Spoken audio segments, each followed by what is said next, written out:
Then I saw a new heaven and a new earth, for the first heaven and the first earth passed away, and there is no longer any sea. And I saw the holy city, New Jerusalem, coming down out of heaven from God, made ready as a bride adorned for her husband. And I heard a loud voice from the throne, saying, Behold, the tabernacle of God is among men, and he will dwell among them, and they shall be his people, and God himself will be among them. And he will wipe away every tear from their eyes, and there will no longer be any death. There will no longer be any mourning, or pain, or crying, or praying, for the first things have passed away. And he who sits on the throne said, Behold, I am making all things new. And he said, Write, for these words are faithful and true. Then he said to me, It is done. I am the Alpha and the Omega, the beginning and the end. I will give to the one who thirsts from the spring of water of life without cost. He who overcomes will inherit these things, and I will be his God, and he will be my son. But for the cowardly and unbelieving and abominable and murderers and immoral persons and sorcerers and idolaters and all liars, their part will be in the lake that burns with fire and brimstone, which is the second death. Then one of the seven angels who had the seven bowls full of the seven last plagues came and spoke with me, saying, Come here, I will show you the bride, the wife of the Lamb. And he carried me away in the Spirit to a great and high mountain, and showed me the holy city, Jerusalem, coming down out of heaven from God, having the great glory of God. Her brilliance was like a very costly stone, as a stone of crystal clear jasper.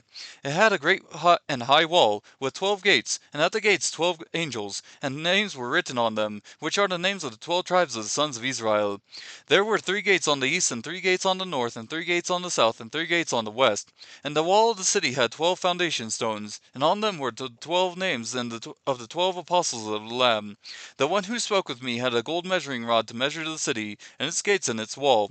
The city is laid out as a square, and its length is as great as the width. And he measured the city with a rod, 1,500 miles. Its length and width and height are equal. And he measured its wall, 72 yards, according to human measurements, which are also angelic measurements. The material of the wall was jasper, and the city was pure gold, like clear glass. The foundation stones of the wall were adorned with every kind of precious stone. The first foundation stone was jasper, the second, sapphire, the third, chalcedony, the fourth, emerald, the fifth, sardonyx, the sixth, sardius, the seventh, chrysolite, the eighth, beryl, the ninth, topaz, the 10th, chrysoprase, the 11th, jacinth, the 12th, amethyst. And the 12 gates were 12 pearls. Each one of the gates was a single pearl. And the street of the city was pure gold, like transparent glass. I saw no temple in it, for the Lord God the Almighty and the Lamb are its temple. And the city has no need of the sun or of the moon to shine on it, for the glory of God has illuminated it, and its lamp is the Lamb. The nations will walk by its light, and the kings of the earth will bring their glory into it. In the daytime, for there will be no night there, its gates will never be closed, and they will bring the glory and the honor of the nations into it. And nothing unclean, and no one who practices abomination and lying, shall ever come into it, but only those whose names are written in the Lamb's book of life.